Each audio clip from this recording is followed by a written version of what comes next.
Well, one of the videos that was highly discussed and you guys request more of that was the smartphone-only work hacks.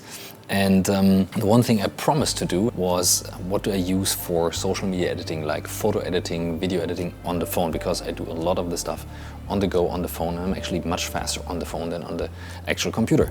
So I will share the 5 apps I use the most, which is Google Photos, I give you the reason why in a minute, Adobe Spark Post, VSCO, InShot and Snapseed. InShot is the superpower for Instagram stories, but also for other stuff. VSCO definitely for photos, Adobe Spark Post for thumbnails, and then for editing with like YouTube stuff that you need. Snapseed if you really need to like retouch stuff in detail, and Google Photos for finding the actual stuff you need. So let's work through that so that you know how the workflow goes. Don't forget to subscribe, of course, if you like these kind of videos, and I always forget to say that. Let's start. Google Photos to me is a very good tool because it makes it a lot easier to find photos than other tools. You can use the artificial intelligence by Google just to search for, let's say, certain faces, let's say my face, to find photos that you want from whatever we were recording. So it will detect situations. I can type in plane, I can type in boat, I can type in like whatever day, and I find the photos quite fast, which is important to me. Let's say I take this very nice picture of Hinak and myself meditating. MP already made an edit from that. I would now send this picture usually to VSCO to then start editing, and VSCO then helps me after I found the photo to like work through different very good photo filters, and you have to play with it a little bit to find like what you like. Some of the filters, usually the ones that are recommended by VSCO, are a bit too much, as you can see, but this is in general much more sensitive and detailed than Instagram or any other filter. So I love doing that.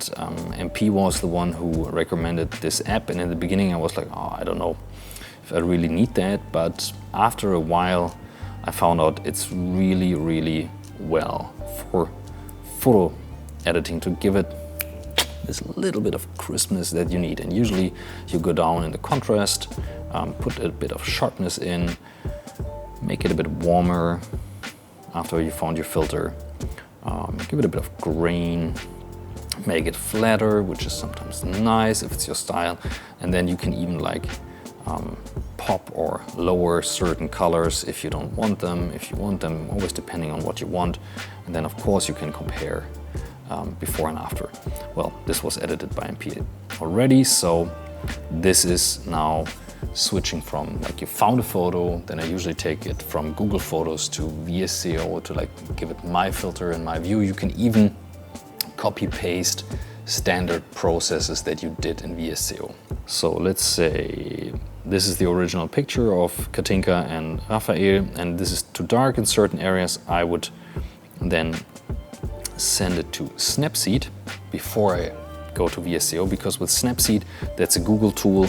You can also have filters. They are not as good, but you have certain tools to repair or like add certain details. And there is one tool, it's called Selective Adaptation, and then you can like take a certain area and say the brightness, the contrast, the saturation or the structure, and let's say I want this area, this is red now, to be brighter, or I add another area, let's say this area here needs to be brighter, or this up here needs to be brighter. So images that have certain areas where you say I want this to pop out a little bit, you can then just select, drag and drop, make it brighter, add structure to it, whatever you need to like make the image kind of better, more popping out, more your style. But I use that very often, this selective adaptation. Sometimes the repairing feature, sometimes like other features in here, and Google has made a very solid imagery tool. If we have this now, and you would want to use this picture as a thumbnail, let's say for YouTube. YouTube thumbnails usually have text in it. I would then go to Adobe Spark Post, and as you can see, there are already some posts in here because I can add a picture from the gallery. Can say in Adobe Spark Post, like, what do you want to build? I want to build a YouTube thumbnail, for example.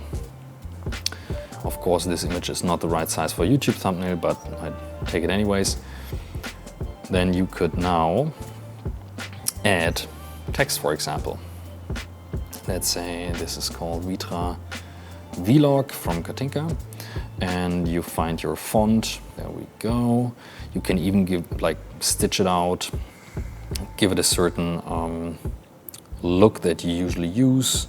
Of course, our color in YouTube is then white. You can also change sizes of whatever you need, all the stuff that you usually do in, I don't know why we have this in here, in Photoshop. You can do quite fast on your phone and build something that of course you can change opacity as well if you want. Where is it? I should change my settings in English, by the way, for the next video, sorry. And as you can see, this is now typical what we have as a YouTube thumbnail, which you would then download and then go to the YouTube studio, if you have a YouTube channel or whatever you use it for, and then upload the thumbnail as it's here, for example. This is the same I just did. The only thing is that I didn't do here in Spark Post is I didn't put this in the background. I can see that MP did this thumbnail because he put the text behind Katinka. I don't know how to do that. In Spark Post, I would have to add probably 2 layers. I don't know if that works. If someone knows it, let me know. So this is my workflow for photos. So Google Photos to VSCO, if I need to fix the photo, first to Snapseed, then to VSCO. For a thumbnail, I usually use then Spark Post. What do I use InShot for? Very simple. I do a lot of Insta stories like many people do. And the thing is, I don't like to use the built-in video from Instagram.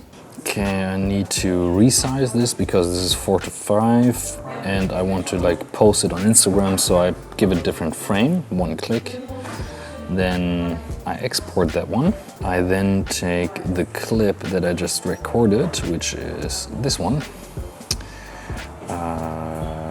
Leave it to the original. Check out what I said. We met this guy a couple of weeks ago. Up until here, trim it. Separation, we met this guy a couple of weeks ago. Okay, here, take out that part, maybe shorten this a bit. We met this guy a couple of weeks ago. 1 second less. As you can see, you can zoom in, zoom out, make it a bit more precise. And now add the Vim video I made behind that, see if that fits. Weeks ago. And that what you really need is what makes you being able in the course of life not to have accidents but to go straight to your goal. That is a mathematical precision, far more than Einstein did or anything. You got it. Everybody's got it. It's called confidence. I want the end part. You got it. Everybody's got it. This part. And I want to make this a bit more tight. You got it. You got it. This guy a couple of weeks ago. You got it. Everybody's got it. It's called confidence. It's called confidence. This is where I want to go out.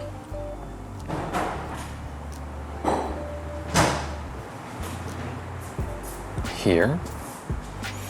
Now this is 9 seconds. That's enough for one Instagram shot. And then publish.